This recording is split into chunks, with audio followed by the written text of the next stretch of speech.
네, 윤석열 대통령이 반도체 인력 양성을 아주 강하게 주문한 후에 교육부가 분주해졌습니다.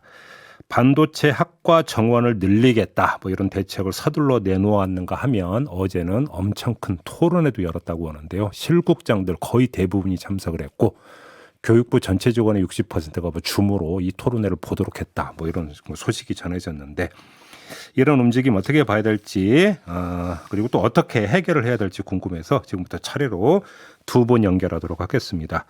자, 먼저 학계에서 어떻게 보고 있는지 궁금해서요. 성균관대학교 화학공학부의 권석준 교수 전화로 연결하겠습니다. 나와 계시죠? 예, 안녕하세요. 네, 안녕하세요, 교수님. 일단 이전부터 여쭤볼게요. 반도체 학과라고 하는 걸 어떻게 설정을 해야 되는 거예요? 일단은 반도체 학과 자체는 반도체라는 이름이 명시된 반도체 학과, 예를 들어서 반도체 정보공학과나 반도체 디스플레이 학과, 뭐 반도체 공학과 이런 과들이 있고요. 예. 이에 더해서 기존의 전통 학과들인 전기전자공학과, 컴퓨터공학과, 물리학과, 화학과, 화학공학과 같은 과들이 있습니다. 그것까지 이제 다 포함을 시켜야 된다는 말씀이신 거죠? 그러면 반도체 학과라고 그렇습니다. 한다면. 그렇습니다. 그러면 지금 뉴스를 보면 반도체 관련 회사들이 그 대학과 계약을 맺어서 운영하는 계약 학과가 있다고 하는데 이건 뭐예요? 지금 이제 말씀드린 것처럼 이제 반도체라는 이름이 명시된 학과들이 대부분 그런 대기업들과 학교가 계약을 해서 프로그램을 만든 학과라고 볼 수 있는데요. 이런 계약 학과들은 그 계약의 특성상 그 과를 졸업한 학생 대부분이 그 계약을 맺은 기업으로 네. 이제 취업을 하게 됩니다. 그러니까 예를 들어 성균관대학교 같은 경우에는 삼성전자와 계약 학과를 맺어서 예. 반도체 정보공학과가 있고요. 예. 뭐 고려대 같은 경우에는 하이닉스와 뭐 연세대 같은 경우는 또 뭐 삼성과 이런 식으로 계약 학과가 있습니다. 그러면 혹시 윤석열 대통령이 했던 반도체 인력과 관련된 건 이 계약 학과 학생들로 생각을 해야 되는 겁니까? 어떻게 봐야 되는 거예요? 그것은 아니고요. 예. 아무래도 이런 계약 학과는 기업과 학교가 예. 서로 이해관계가 맞아서 알아서 이제 만드는 프로그램이라고 본다면 이번 정부에서 추진하고 있는 정원 확대는 아까 말씀드린 이런 반도체에 관련된 모든 유관 학과에 정원을 탄력적으로 조정을 하겠다라는 것으로 이해할 수 있습니다. 그러면 지금 교수님 보시기에 지금 반도체 인력이 정말 그렇게 많이 부족한 상황이에요? 사실 반도체 산업의 범위가 넓고 층위가 다양하기 때문에 어떤 분야는 인력이 이미 초과로 공급이 되는 분야도 있습니다만 어떤 분야들은 이제 인력이 말 그대로 부족하다. 예. 그리고 늘 충원이 어렵다 이런 식으로 이제 말하는 분야들이 있습니다. 그래요? 근데 지금 뭐 보도를 보면은 소부장 기업 등에서 국내 반도체 업계 기준으로 해서 부족한 인력이 1년에 한 3,000명 정도 된다. 이런 이야기가 나오던데 이건 어떤 계산법으로 이런 집계가 나오는 걸까요? 예를 들어서 그런 이제 소부장 기업 같은 경우에는 아무래도 이제 대기업의 협력사들인 경우가 대부분이고요. 예. 네, 그리고 이제 대부분 석박사 이상의 고급 인력이 아닌 이제 학부 이제 인력들이 대부분 진출을 해서 취업을 합니다. 그런데 이제 그 중에 한 절반 정도는 연구개발 인력으로 간다면 절반 정도는 영업 인력으로 갈 수 있는데 영업 인력은 그렇게 부족하지는 않을 텐데 예를 들어서 연구개발 쪽에 직군으로 가야 할 인력들 중에 학부생이 아닌 학부 수준 이상의 전문 인력들이 잘 취업을 하지 않으려고 하는 경향이 아무래도 있겠죠. 왜요? 아무래도 이제 훨씬 대기업이 임금 수준도 높을 것이고 수도권 접근성이 높을 것이기 때문에 아마 그런 문제들 때문에 주로 뭐 일단은 그런 종합 반도체 회사, 메모리 반도체 회사로 취업을 하려고 할 거고요. 그 외의 다른 소부장 관련된 협력사로는 아무래도 이제 취업 우선순위에서 밀릴 것이기 때문에 그런 인력의 불균형 문제가 생길 수 있다고 생각합니다. 그럼 지금 교수님 말씀에서 이미 좀 단서가 하나 나온 것 같은데 반도체 인력이 부족하다라고 하는 현상도 양극화가 이제 이루어질 수 있는 거잖아요. 예를 들어서 뭐 삼성전자나 SK 하이닉스에서 부족한 게 아니라 중소업체에서 부족하다 이렇게 봐야 되는 거 아닌가요? 뭐 그렇게 단편적으로만 볼 수 있는 건 아니지만 예를 들어서 이제 그런 층위가 워낙 다양합니다. 그래서 앞서 말씀드린 것처럼 학부생들 같은 경우에는 학부만 졸업해서 예를 들어서 대기업에 간다고 하더라도 아주 전문적인 직군에 배치되지는 않습니다. 어떤 장비를 오퍼레이트 한다든지 품질 검사를 한다든지 이런 식으로 배치가 되는데 그렇지만 선행 연구 개발 같은 분야는 대기업도 여전히 인력이 충분치는 않은 상황인 것이죠.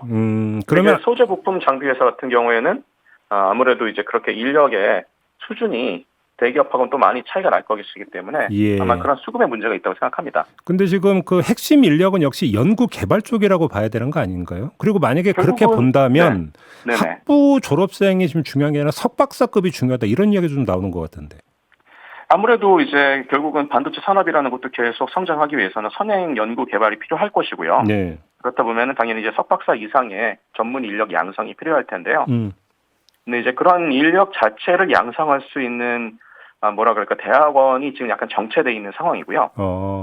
물론 또 대학원 정원은 늘릴 수는 있습니다만은 늘린다고 하더라도 교수 요원 확보하는 것이 쉽지는 않은 상황입니다. 또 가르치는 분들이 또 그만큼 늘어야 되니까. 그러면 그렇습니다. 교수 인력도 지금 공급 부족인 겁니까, 그러면?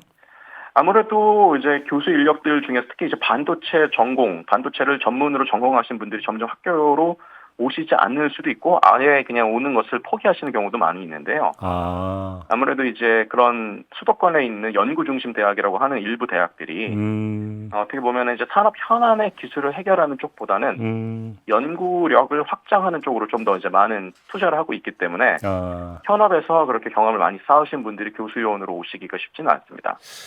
그러면 좀 그 중간 정리 차원에서 한번 좀 이런 질문을 그럼 드려볼게요. 아무튼 그러면 반도체 관련 학과 정원 확대라는 게 하나의 대안이 될 수 있는 겁니까?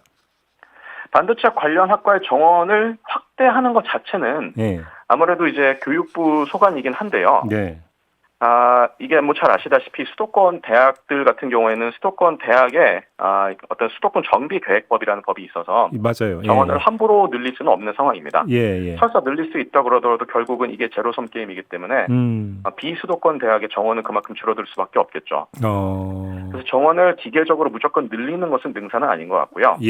기존에 있었던 유관 학과들과의 그런 융합 프로그램을 더 많이 만들고 그냥 학부 수준에서의 프로그램이 아닌 학석 연계 프로그램 같은 프로그램으로 정원을 조금 더 탄력적으로 조정할 수 있는 방법은 있습니다.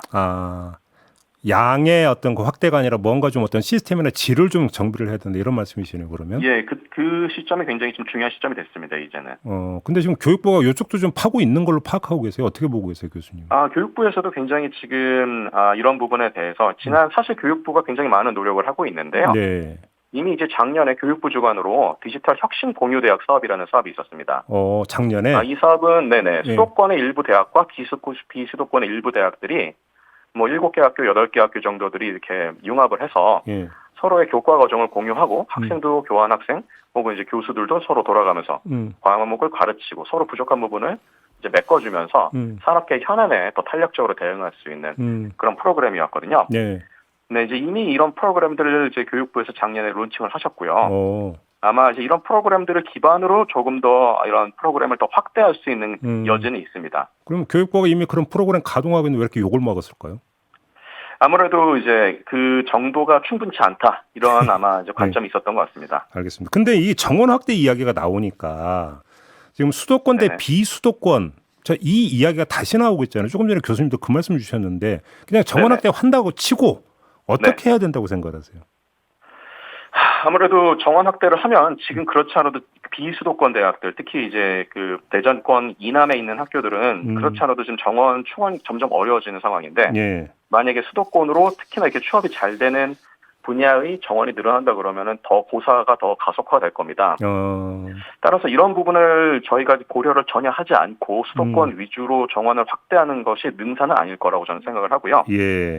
앞서 말씀드린 것처럼 이제 이러한 어떤 융합 프로그램, 연합 프로그램들을 더 확대를 해서 이제 비수도권 대학들도 같이 상생할 수 있는 방법을 찾아야 할 거라고 생각합니다. 근데 뭐 또 어떤 통계를 보니까 반도체 회사에 취업하는 전자공학과 그 취업률이 60% 정도밖에 안 된다. 이런 지금 통계도 있던데. 결국은 이러면 또 그 이 불균형 현상이 좀 그만큼 심하기 때문에 이런 현상이 나타나는 걸로 해석을 해야 되는 거 아닌가요?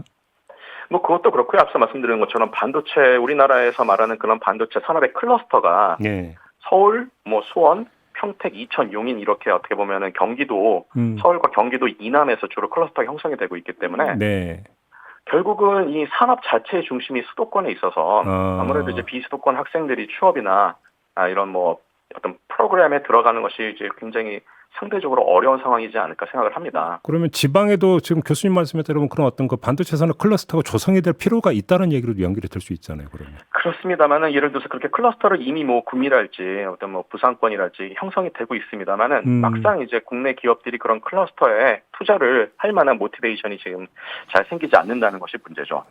특히나 이제 고급 연구 인력 같은 경우에는 수도권에서 살고 싶어하는 경향이 좀 있어서 회사들도 막 이제 지방으로 가겠다, 수도권을 벗어나겠다 이런 결정을 함부로 내릴 수가 없는 상황입니다. 반도체에 힘을 주는 건 좋은데 그것이 단순히 뭐 인력 양성이 필요하니까 정원 확대하자 이런 식으로 단선적으로 접근할 성질의 문제가 아니네요. 교수님 말씀을 듣다 보니까. 네, 그래서 굉장히 뭔가 좀 복잡한 차원에서 복잡한 문제를 같이 풀어가야 되고 어느 한쪽을 누르면 또 한쪽에 튀어나가는 그런 상황이라고 생각하시면 되겠습니다. 이게 좀 종합한 입체적인 청산이 좀 필요하다 이런 이야기로 좀 될 것 같네요. 그렇습니다. 그리고 그냥 급하게 정책을 만들 것이 아니고 조금 더 심사숙고해서 정책을 가다듬을 필요가 있겠습니다. 알겠습니다. 자, 말씀 여기까지 들을게요. 고맙습니다, 교수님. 네, 감사합니다. 네, 지금까지 권석준 성균관대 화학공학부 교수였습니다.